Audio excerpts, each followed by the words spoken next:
There's a reason your dog is still reactive, and it's not the reason you think. You know the moment. Another dog shows up, and yours falls apart, pulling, lunging, barking, and you're just embarrassed. And so every time you go outside, you're looking for other dogs and trying to avoid the situation. And you're just trying to keep them under threshold.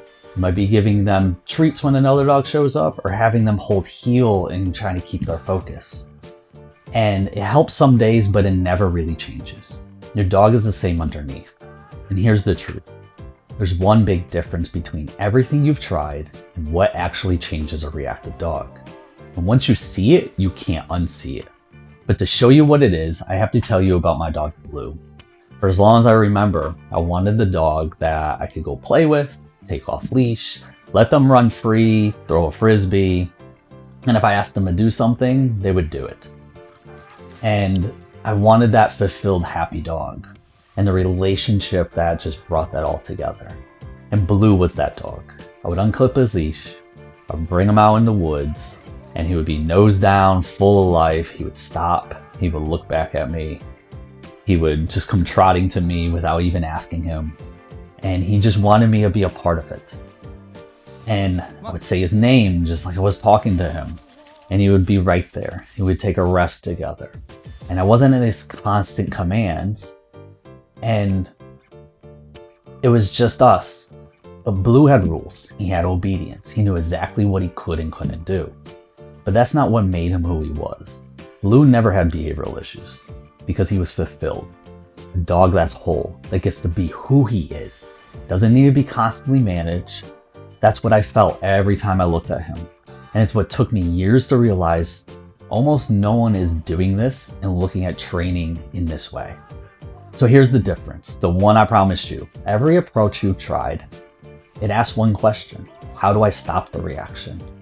And let me be clear, control isn't the enemy or something we're against, but every good dog needs rules and obedience. But you can hold a dog in a heel past every trigger for the rest of their life and nothing ever changes how they feel about it. That's targeting the issue. It never looks at the dog, and I do the opposite. I look at the individual dog.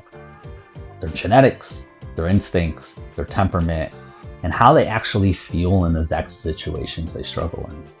Then I build that dog through real fulfillment that satisfies their instincts in a very intense way.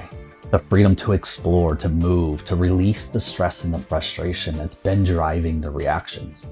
We build the dog first.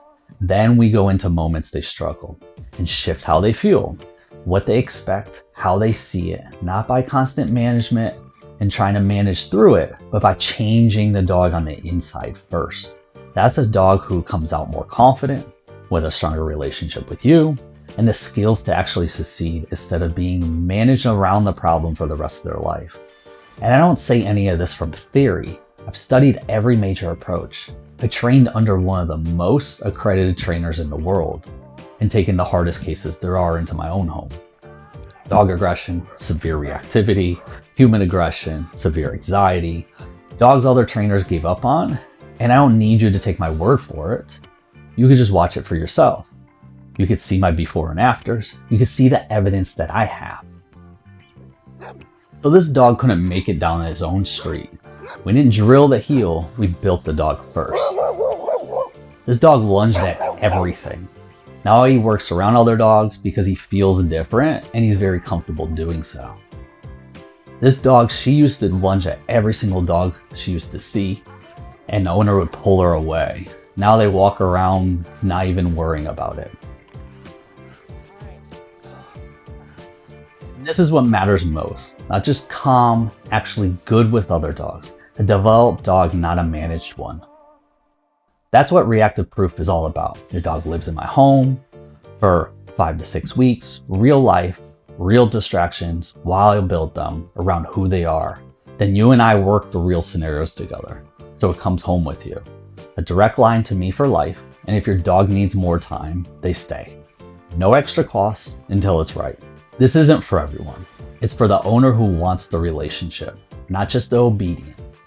The owner that wants to bring their dog out and play with them and give them the freedom and the individual needs they need. you want a fast, cheap fix, there's a trainer down the road who will tell you exactly what you want to hear. But if you're done managing your dog through life, the application's below. I read every one myself. Real dogs, built the right way.